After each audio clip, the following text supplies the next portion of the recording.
Türkmenistan'ın bir kanun prezidenti Gurbanguly Berdimuhamedov. Şu Türkiye'de bir ayal doğanlı adamsı Türkmenistan'da vefat etti. Yönü cenazasına gidip bilmedi. Önkülerden bir kalın gep vardır. Orta yolda atın ölmesin, orta yasta yan yoldasın.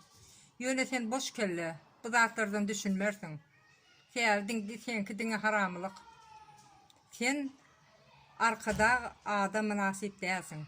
Biz seni hiç İslam'ız yok. Git başımızdan, oğlunu mal, tohum tiyicine mal, vazifeden ayrıl. Sen yanındaki Raşid Meredif, onlar da İslam'ız yok. Sebebi pisi tapar, suda pesi tapar.